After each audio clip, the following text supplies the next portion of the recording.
Criminals most wanted. जुर्म की तारीख रवश पर दौड़ते हुए मुजरिमों की तलाश में क्रिमिनल्स मोस्ट वांटेड। कानून के निगहबानों और जराइम पेशा अफराद की कशमकश के दरमियान रिकॉर्ड किए हुए programme criminals most wanted. Criminals most wanted के इन एपिसोड्स को तैयार करने का मकसद इंसाफ और कानून की बालादस्ती है। हम सरकूबी चाहते हैं उन मुल्क दुश्मन अनासिर की कि कानून जिनके लिए महज एक मजाक है। इंसाफ और कानून की यही सरबुलंदी हमारे इस प्रोग्राम का मरकजी ख्याल है कि जिसका नाम है क्रिमिनल्स मोस्ट वांटेड। नाज़रीन, क्रिमिनल्स मोस्ट वांटेड के इन एपिसोड्स में हम आपके लिए पेश करते हैं जराइम की दास्तानें, वो कहानियां कि जो हमारे और आपके माशरे में आज भी कहीं न कहीं किसी न किसी तौर जरूर रूनुमा हो रही हैं।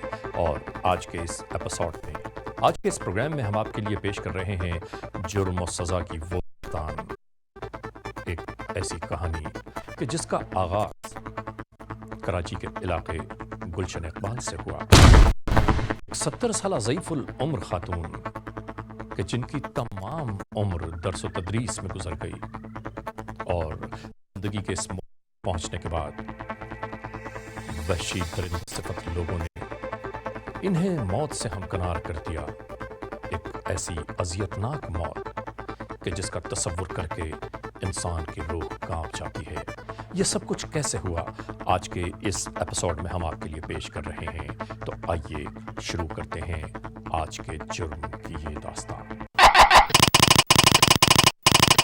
28 जनवरी 2008, गुलशन इकबाल पुलिस स्टेशन की हुदूद, कराची।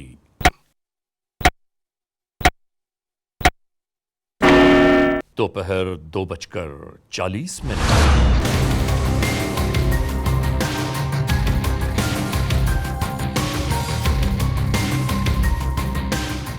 सर तेराडी से फ़ोन आया मोहसिन अब्बास का। अच्छा, वो ज़ेबा ज़किया है जो लापता है। 70 साल उनकी उम्र है और वो बहुत ज़्यादा परेशान है। क्या नाम बताया? ज़ेबा ज़किया।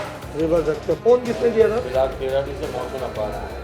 मोहसिन अब्बास ने। बिलाक तेराडी गुलशन इकबाल। गुलशन इकबाल से। अबू बस मुलाजमान को बुलाओ, गाड़ी बुलाओ फटाफट, उसको बोलो चाबी ले फटाफट, 2 मिनट में बुलाओ।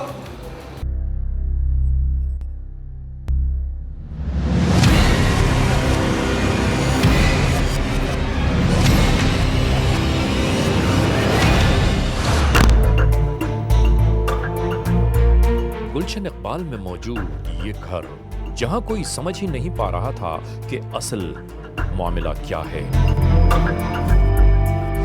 शाहिद अब्बास साहब? जी हाँ, मेरा नाम है शाहिद अब्बास।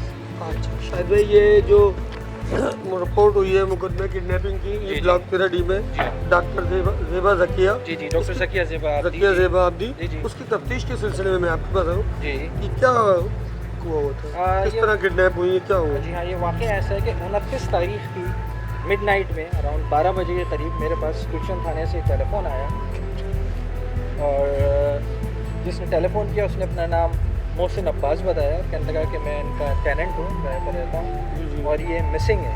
इसके बाद हम फिर गुलशन थाने गए। ठीक है। वहाँ जाकर ये पता चला कि इसका कोई आपके पास ड्राइवर का वेयर अबाउट या मासी का या किस तरह? नहीं, इसके बारे में कोई इन्फॉर्मेशन, किसी किस्म की कोई इत्तला नहीं है कि किसने रखवाया था या क्या है इन्फॉर्मेशन। अच्छा, जी हाँ। तो आप मुझे वो जगह दिखा सकते? अच्छा, ये मुझे पहले तो आप बताएं, ये जो क्लाइंट रहता था मोहसिन अब्बास, उसका मुझे आप कमरा दिखाएं। ये होटल का कमरा ऊपर जिसने आप मुझे बताया है उसका आप हमें कमरा दिखाएं। 2008 को हमारी खाला घर से गायब हुई हैं, जिसका कि इल्म हमें फिर हम उसके बाद से हमने मुख्तलिफ ईदी स्टेशंस और हॉस्पिटल्स वगैरह में उनको तलाश किया है, लेकिन हमें पता नहीं चल सका। ईदी सेंटर गए तो हमें एक मस्सूदा लाश की तस्वीर दिखाई गई जो कि 25 से 30 साल की जिसकी उम्र थी और उसके मुँह पर तेज़ाब फेंका गया, तो वो उनकी लाश नहीं थी। उसके बाद से फिर मेरे पास 2 तारीख को गुलशन इकबाल पुलिस स्टेशन से inspector Shahid Qureshi, sub inspector Shahid Qureshi साहब का टेलीफ़ोन आया। मैं वहाँ पहुँचा तो उन्होंने मुझे कुछ तस्वीरें दिखाई। उन तस्वीरों की मदद से मैंने उनको शनाख्त किया, उनके कपड़ों की मदद से, लेकिन हमें पूरे तौर पर उसका यकीन नहीं था। तो फिर हमने कहा था कि हम इनको बॉडी को एक्सह्यूम कराएंगे। उसके बाद से हम फिर वहाँ पर बॉडी एक्सह्यूम कराने के लिए 5 तारीख को ईदी के कब्रिस्तान गए, वहाँ से हमने जी दोबारा से कब्र से उनकी बॉडी निकलवाई और फिर हमने उनको आइडेंटिफाई किया जो बॉडी। तो उससे हमें आइडेंटिफिकेशन हो गई। उनकी सबसे बड़ी आइडेंटिफिकेशन एक चीज़ ये थी कि उनका एक्सीडेंट हुआ था और लेफ़्ट लेग के अंदर उनके रॉड लगी हुई थी। उससे हमें अंदाज़ा हो गया और कुछ और उंगलियों से और उनके नाखूनों से हमने उनको आइडेंटिफाई कर लिया जी। जिस वक्त बॉडी कवर से निकाली गई और जब हमने उसको आइडेंटिफाई किया तो हम वहाँ पर हैरान रह गए बिल्कुल, इसलिए कि वो कफन के अंदर उनके कपड़े भी मौजूद थे और कपड़ों के साथ साथ वो जो विटनेसेस थी जाए वारदात पर, उनके कंबल था और चादर वगैरह थी, वो सब उसी के अंदर लपेट कर उनको दफन किया गया था। इसका मतलब ये है कि उनको गुस्ल नहीं दिया गया था। फिर वहाँ से हम उस बॉडी को यहाँ पर अब अंचोली की इमाम बारगाह में लेकर आए। यहाँ पर हमने उसको कफन वगैरह दिलवाया प्रॉपर तरीके से और उसके बाद वादी हुसैन कब्रिस्तान में उनको ले जाकर वहाँ पर दफन किया। क्रिमिनल्स मोस्ट वांटेड, गैर शादीशुदा, इनके साथ सिवाय मुलाजमीन के कोई और क़याम पजीर कभी न रहा।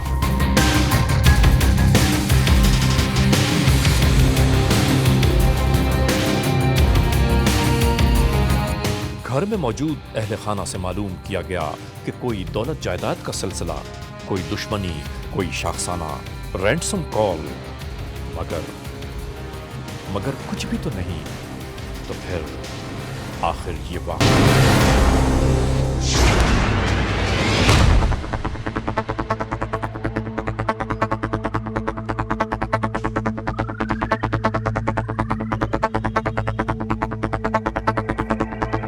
मैंने ये देखा कि उस दिन मैं मकान की छत पड़ रही थी, मैं सामने कुर्सी डाल के बैठा हुआ था, तो थोड़ी देर में यहाँ से कार निकली। डॉक्टर ज़किया का ड्राइवर जो था वो गाड़ी निकाली और बिल्कुल मेरी कुर्सी के करीब लेकर आया वो। तो मैंने उसको बड़े उससे गौर से देखा कि यार ये यहाँ ऊपर क्यों ला रहा है। तब उसने बैक करी गाड़ी को, बैक करके यहाँ खड़ी की। तो थोड़ी देर में एक खातून निकली जो उसकी मासी थी, तो मैं तो उसको मासी कहता था। तो मासी निकली और मासी निकलने के बाद वो आगे फ्रंट सीट पे बैठ गई। मगर मैं देखा डॉक्टर ज़किया ज़ेबा नहीं थी उस गाड़ी के अंदर, मगर पीछे जो सामान था उसमें एक गट्ठी रखी हुई थी, कुछ थोड़ा सा सामान था गाड़ी का, और वो गाड़ी लेके सीधा चला गया। हम लोग अपने बैठे थे, दरवाज़ा लॉक नहीं किया उन्होंने, दरवाज़ा ऐसे ही खुला रहा। उतनी देर में मेरे ख्याल में उनको गए हुए आधा घंटा हुआ होगा। उसके बाद फिर एक साहब आए, कहने जी वो हमने ये मकान किराए पे लिया है, तो मैं इनको दरवाज़ा खुला हुआ है और मैडम अंदर नहीं है। मैंने कहा नहीं होंगी, जाती तो कहीं नहीं है, क्योंकि गाड़ी मेरे सामने गई है मगर उसमें मैडम नहीं गई है। अलीगढ़ अभी हम वहाँ से होकर आ गए। अब करते ऐसे हैं कि तफ्तीश का जो स्टेट एजेंट आएगा उसने मुलजिम को और मुलजिमा को जो ये बता रहे हैं लेके गए किडनैप करने, वो फ़ोटो भी बना सकता है, स्केच भी बना सकता है और उससे हमें बड़ी मदद मिलेगी। हेलो अस्सलाम वालेकुम, ये कामरान साहब का नंबर है? आप कामरान साहब बात कर रहे हैं? कामरान साहब, मैं सब इंस्पेक्टर शाहिद कुरैशी बात कर रहा हूँ, थाना गुलशन इकबाल इन्वेस्टिगेशन से। आप मेरे पास थोड़ी देर के लिए थाने आ जाए। कामरान भाई, आपको घबराने की ज़रूरत नहीं है, कोई ऐसी बात नहीं है, आप आ जाए। आपसे थोड़ी मदद की ज़रूरत है, क्योंकि आपने जो मुलजमान और उनको देखा था उस सिलसिले में थोड़ी सी आपसे मालूमात और मदद की ज़रूरत है। तहकीक की जाती रही मगर बेसूर। नामालूम लाश को नाकाबिल शनाख्त जानते हुए एदी कब्रिस्तान में आखिरकार तदफीन कर दी गई। चंद दिनों बाद ही इन तस्वीर को बगौर देखते ही 29 जनवरी 2008 को गुलशन इकबाल पुलिस स्टेशन में लिखवाई गई इंफॉर्मेशन रिपोर्ट के मुताबिक अहले खाना ने इन तस्वीर को अपनी खाला 70 साला प्रोफेसर ज़किया आबिदी के नाम से शनाख्त कर लिया। एक बार फिर खातून खाना के लवाहिकीन कर्ब के मजदार में गिरफ्तार हो गए कि ये सब कैसे हुआ। अहले खाना के इसरार पर कानूनी तकाज़ों को पूरा करते हुए एदी कब्रिस्तान में मौजूद कब्र को दोबारा खोला जाने लगा। लवाहिकीन ने शिनाख्त के बाद कराची में वाक़े वादी हुसैन कब्रिस्तान में मरहूमा की दोबारा बाज़ाबिता तदफीन कर दी।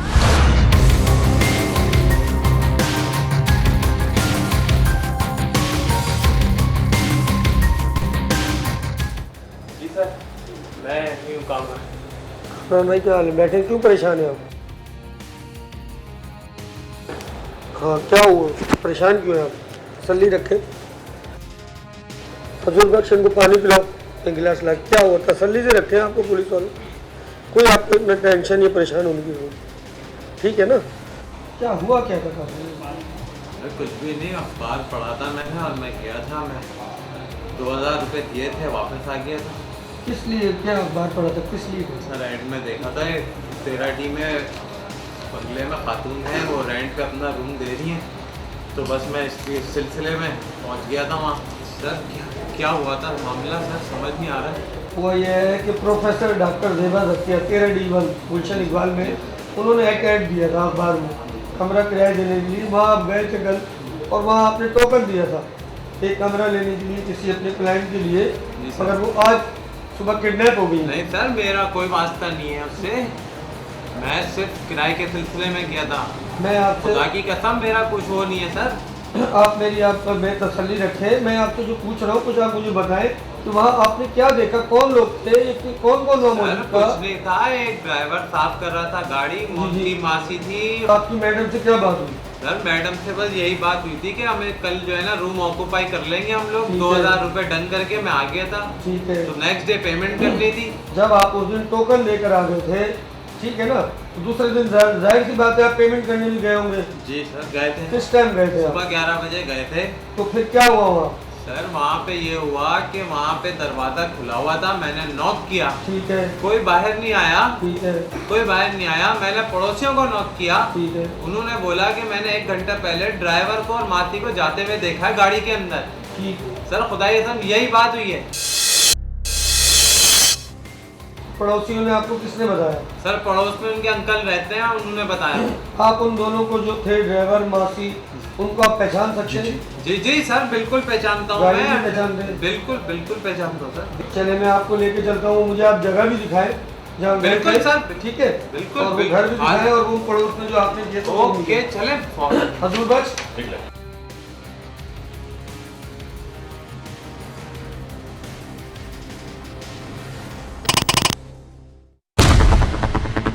क्रिमिनल्स मोस्ट वांटेड के आज के इस एपिसोड में नाजरीन आपने देखा जुर्म की दास्तान का ये अहवाल। अभी इस कहानी का एक बड़ा हिस्सा बाकी है कि जिसे हम आइंदा एपिसोड में आपके लिए पेश करेंगे।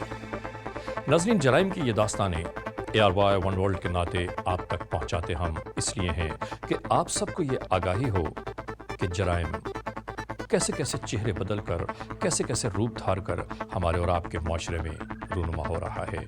और आज के इस एपिसोड के अख्ताम तक पहुंचाते हुए एक बार फिर आप सबसे यही कहना है कि अगर खुदा न ख्वास्ता ऐसे हालात, ऐसे वाक़यात, ऐसे मामलात आपके अतराफ़ में कहीं रूनुमा हुए हैं या हो रहे हैं तो कानून के हाथ मजबूत कीजिए, हमें इत्तला दीजिए और याद रखिए कि इत्तला देने वाले का नाम हमेशा ही सीखे रास में रखा जाता है। Criminals most wanted at ARY1world.net।